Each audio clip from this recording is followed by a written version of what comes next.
Look at that behind me. This is amazing. This is crazy.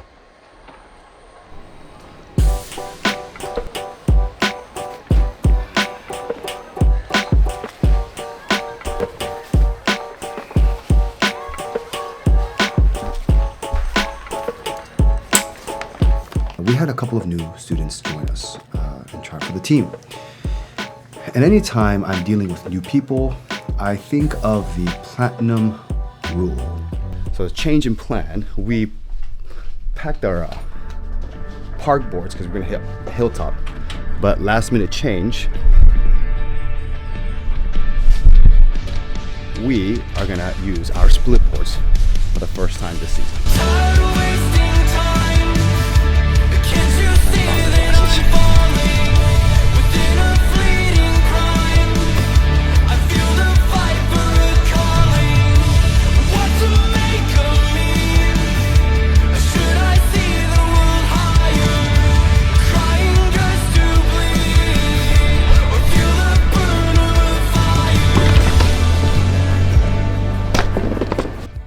With the golden rule is that I assume that I am the standard. And when I start thinking about how I want to be treated and I apply that to other people, I can get it wrong. Because I can get it wrong, I don't think it's that. It's a good starting place. I don't think it's that. I don't think it should be the standard.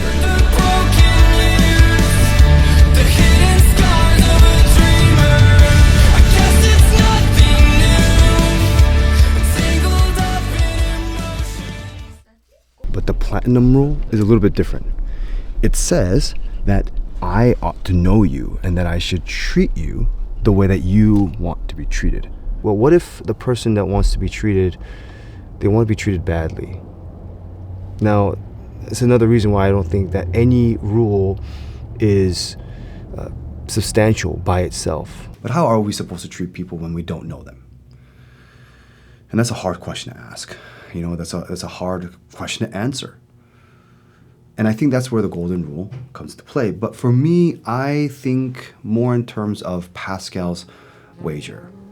So Pascal's wager is basically a way in which you decide if something is worth doing or believing. At least that's how I interpret it. So, infinite gain for finite loss, or infinite loss for finite gain.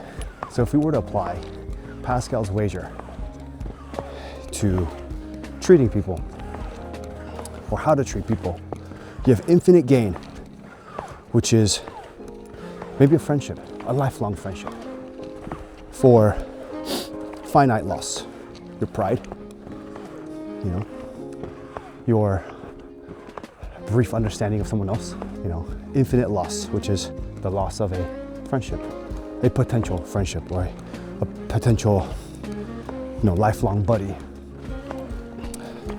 And then you have finite gain. You have your ego intact for a little bit.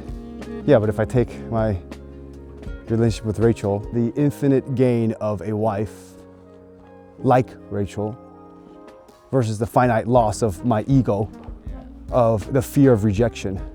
I don't think that I would be here enjoying a backcountry split boarding afternoon with a beautiful girl had I thought about my ego at the time. I mean, and to a certain extent, I think ego is important, right? And pride is important. You should have confidence.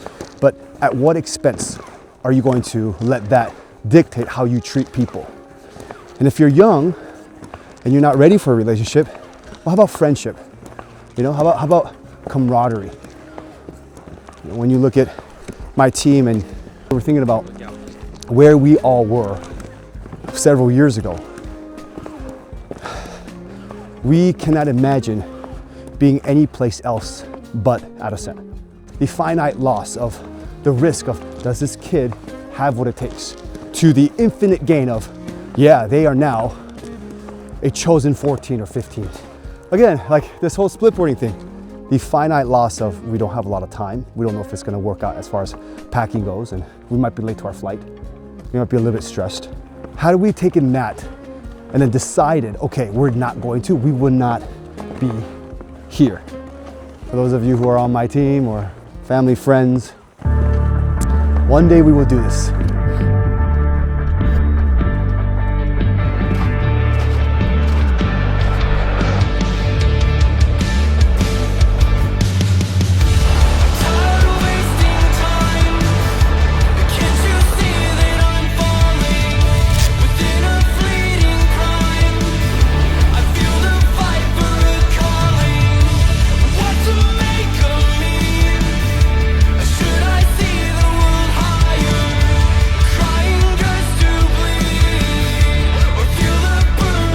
Let's go.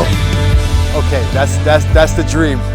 That is the dream. And it will be they're life-changing. Not too much to say. It's gonna be epic.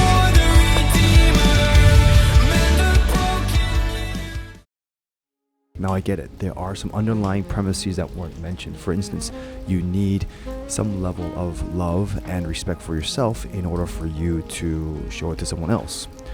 Case in point, the golden rule, or you need to be able to spend some time with someone else to know how they want to be treated. Case in point, the platinum rule.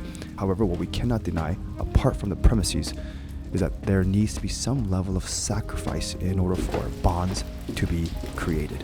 I'm just trying to make the point that more times than not, those relationships are worth the sacrifices. I'll catch you guys in the next one.